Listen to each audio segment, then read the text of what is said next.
ఆంధ్రప్రదేశ్లోని ఫతేపూర్ ఎన్నికల ర్యాలీలో పాల్గొన్నారు ప్రధాని మోడీ. యూపీలో ఈసారి తమ ప్రభుత్వం ఏర్పడుతుందని ధీమా వ్యక్తం చేశారు ఆయన. ప్రస్తుతం ఆయన మాట్లాడుతున్నారు.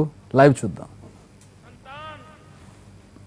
लाल बहादुर शास्त्री जी ने 65 की लड़ाई के समय देशवासियों को कहा था कि आप एक समय सप्ताह में एक समय खाना छोड़ दीजिए, और इस देश के करोड़ों लोगों ने लाल बहादुर शास्त्री की बात मान करके सप्ताह में एक दिन खाना छोड़ दिया था। ये देश की ताकत है। भाइयों बहनों, मैंने लाल किले से देश को कहा था, अगर हमारे पास पैसे हैं, आर्थिक मुसीबत नहीं है, कुछ जिम्मेवारी हम भी ले सकते हैं, तो हमारे जैसे लोग जो इसको ले सकते हैं, उन्होंने गैस सिलेंडर की सब्सिडी नहीं लेनी चाहिए।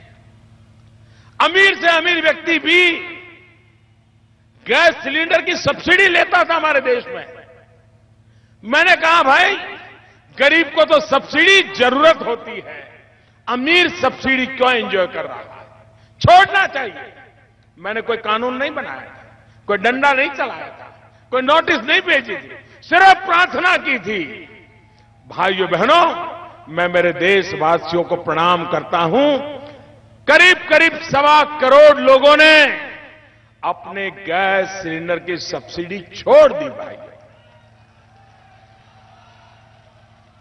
तब जाकर के मैंने वादा किया कि हमारी गरीब माताएं, झुग्गी झोपड़ी में रहने वाली माताएं, गांव में रहने वाली माताएं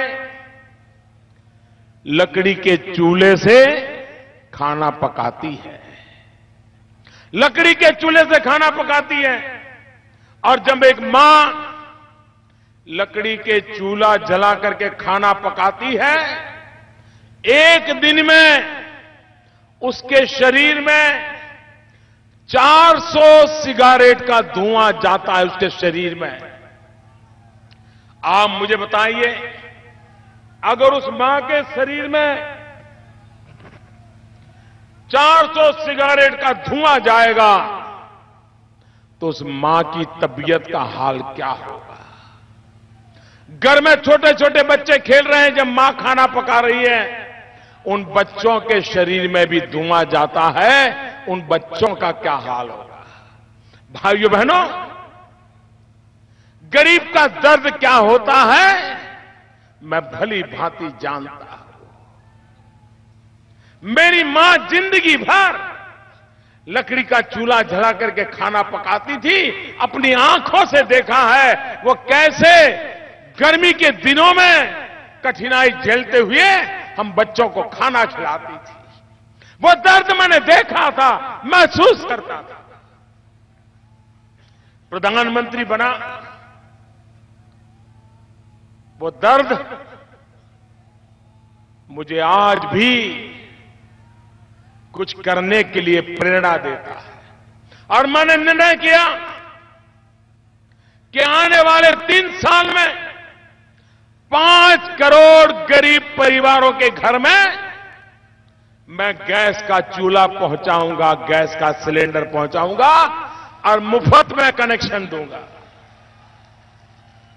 भाइयों बहनों, अभी मैंने ये काम की शुरुआत तो 10-11 महीने पहले की थी, लेकिन 10-11 महीने के भीतर भीतर अब तक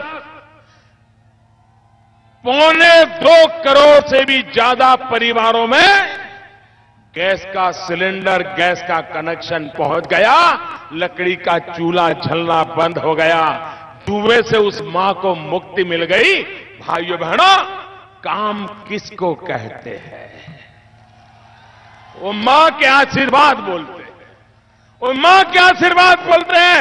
जिंदगी में सोचा नहीं होगा कि उसके घर में भी कभी गैस का सिलेंडर हो सकता है। उसने तो यही सोचा होगा कि गैस का सिलेंडर तो बड़े बड़े अमीर लोगों के घर में ही हो सकता है, जिनके घर में गाड़ी हो उसी के घर में हो सकता है, जिसके घर में अलग किचन हो उसी के घर में हो सकता है। भाइयों बहनों, हमने दिखा दिया हमने दिखा दिया कि गरीब की झोपड़ी में भी गैस के चूल्हे का हक बन सकता है और ये काम ये सरकार कर रही है।